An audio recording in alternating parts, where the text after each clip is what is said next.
Assalamu alaikum. Assalamu alaikum. How are you? Fine? My voice is a bit croaky, so you'll have to Yes. bear with me. And how's the family? Oh, very well. Very good. Yeah. Yes. Thanks very much. Well, when I visited Rabwa, I had a chance in Pakistan about 2.5 years ago. That's right. Yes. I had a chance meeting with a local Christian priest. Is that right? Yeah. You didn't tell me that before. Very interesting. Yes. He said, "Oh, you're obviously Christian." I said, "No, I'm Ahmadi," and he was very, very surprised. And we discussed Christ's relationship to God. And he said, "Why don't you believe that Christ was the Son of God?" He said, "God's so powerful." He said, "If he'd have wanted a son, then he can have one." And I would, simple logic. Yes. I would like to hear the way you would have answered him. I would like to hear the way you answered him. Actually, I can't remember what I said to him.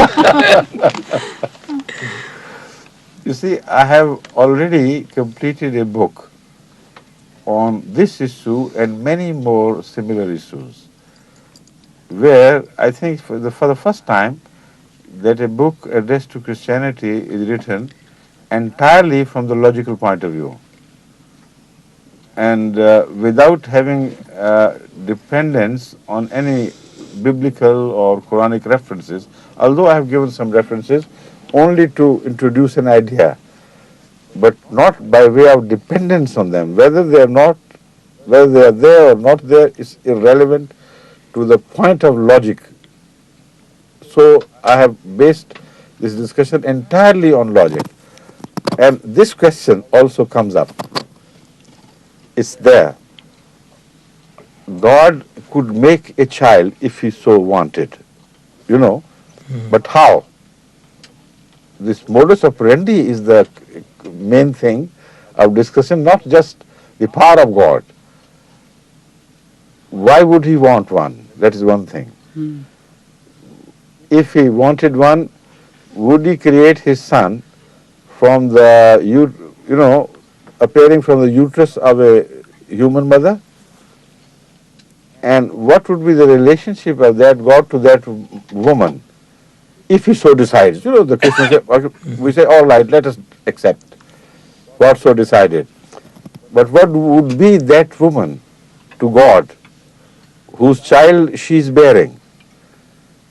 And if she is a legally wed wife, then of course one would see that relationship to have acquired a sense of decency.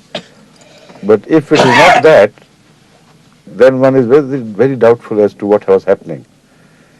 And then the son would be, of course, a legitimate son of God if they become husband and wife. But then there should be a divorce before she marries again to Joseph. And if there is no such divorce, then as the Christians are laughing at Islam having permission of 4 wives, why should we not laugh back at them of accusing them of bigamy? Biandry. Bigamy is having 2 wives, but biandry means having 2 husbands. So where is the proof that God divorced Mary before she got married to Joseph? There is no such thing. So, if you must turn to logic and possibilities, we will have to accept, of course, God can do anything. But can God do such absurd things as these? This is the issue. It's not that God has a limitation to his powers and his implementation of his will. We accept. But we accept that there is another limitation imposed by him himself as bearing out of, rooted in his absolute wisdom. If he is absolutely wise, which these Christians must agree and admit, then no unwise act can be attributed to him. And when an act is attributed to him in the name of his being all-powerful, the only thing to be seen by human beings is, of course he is all-powerful, he can do it, but is it wise enough of him to do it? So on that front, they'll be beaten totally hollow.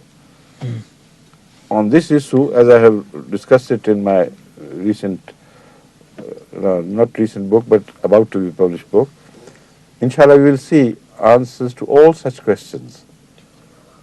Then if you have got this, you can write back to him and you can even send him this book and invite him to answer that, if you please. Right? You'll have to go over and see him. Thank you very much. You go for it. Have to go and see him.